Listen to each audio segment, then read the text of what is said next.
and started turning the ecstatic chanting party into the big book distribution party.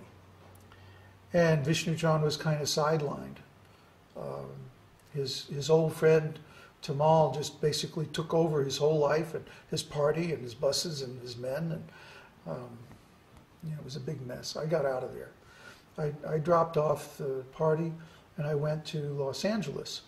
And at this time, Prabhupada was in Los Angeles, and he was translating the Chaitanya Charitamrita.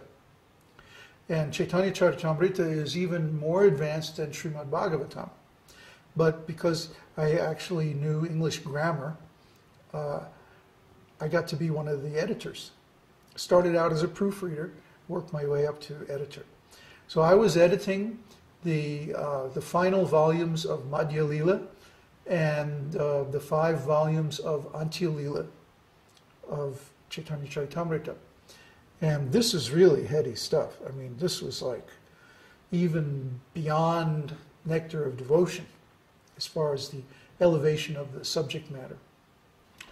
And I would have to say this permanently changed my vision of Krishna consciousness from looking from the outside and seeing, oh, there's all these rules and regulations, and there's all these mantras and rituals, and then you have to do this and do that, and follow this form and this procedure, and this, this external view of how you be a devotee by doing things with your body. And it gave me the internal view that devotional service of Krishna consciousness is really about your personal relationship with Krishna, face to face with God, which is exactly where I wanted to go. See? So the way I interpret this is that Krishna satisfies the desires of his devotees. He really loves his devotees, and especially when their desire is to approach him, he facilitates that. In whatever way the devotee wants to serve him, whatever mood the devotee wants to love him, Krishna makes that possible somehow or other by his potency.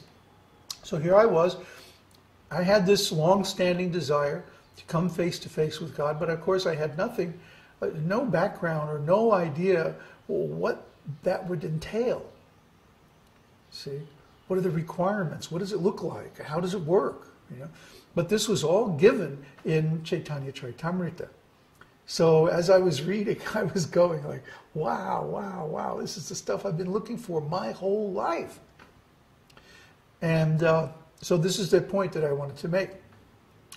That you can't understand this devotional service looking from the outside in.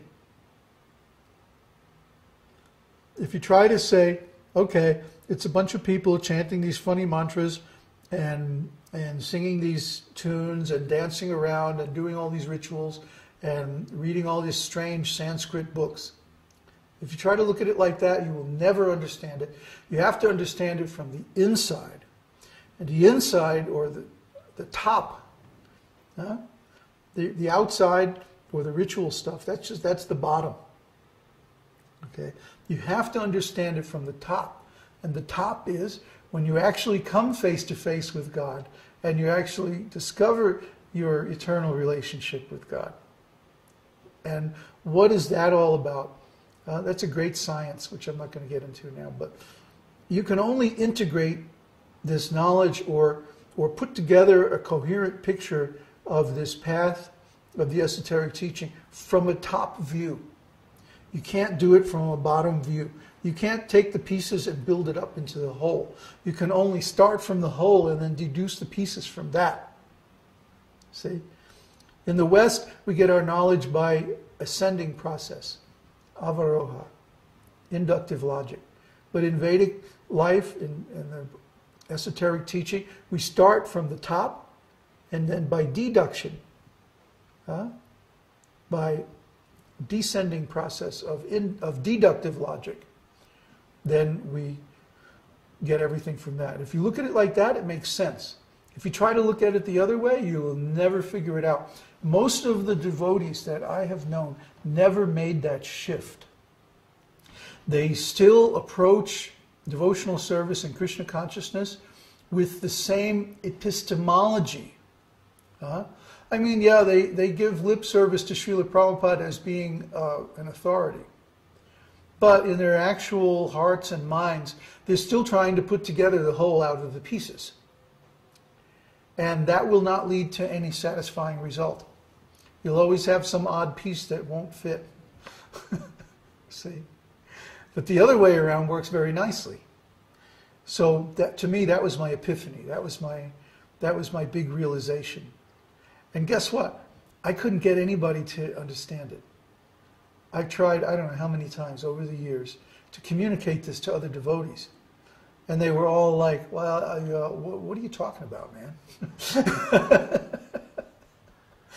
But that's my next question. When you say that the way to understand this is from the top down, from the highest part of this philosophy down to the externals and so on. But as a devotee starting off on this path, how is someone supposed to understand this highest in the most subtle knowledge? Well, the thing you have to be aware of is that you can't come to a premature conclusion.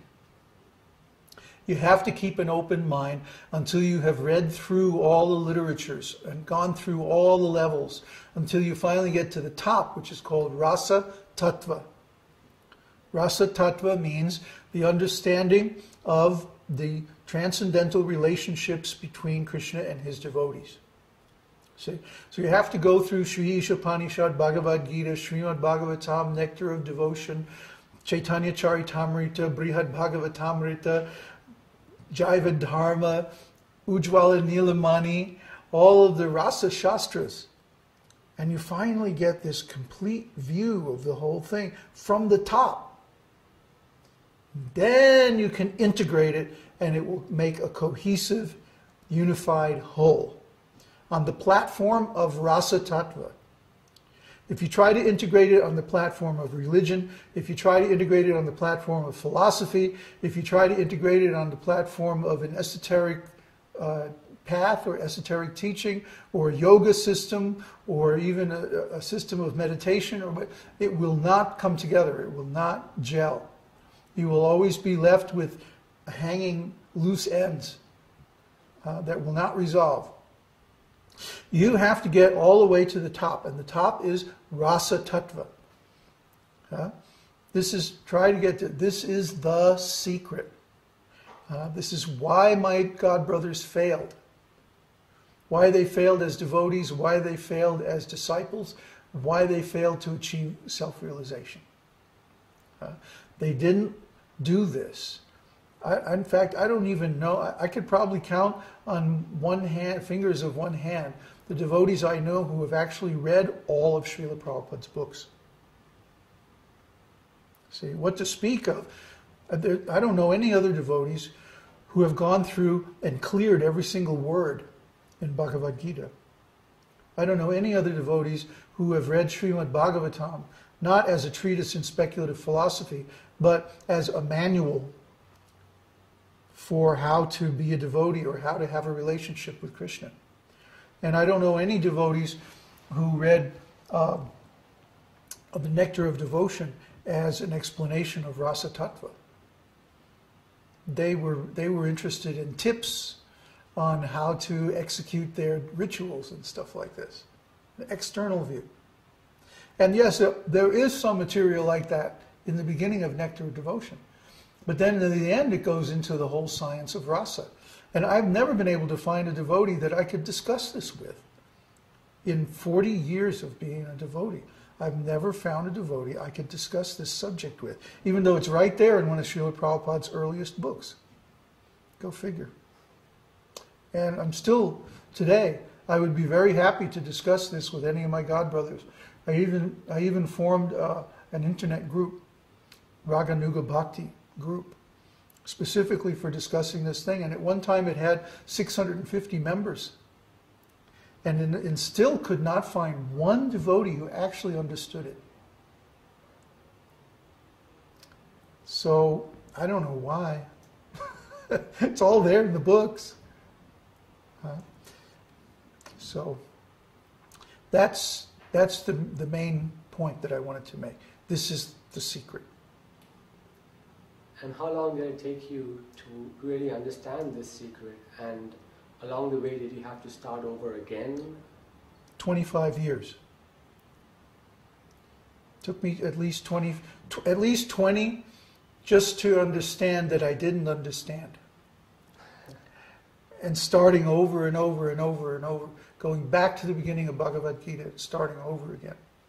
And then it took me another 15 years to actually realize it. But then, you see, I had many handicaps. I was in the association of devotees who all thought they knew better than I did. Tremendous ego.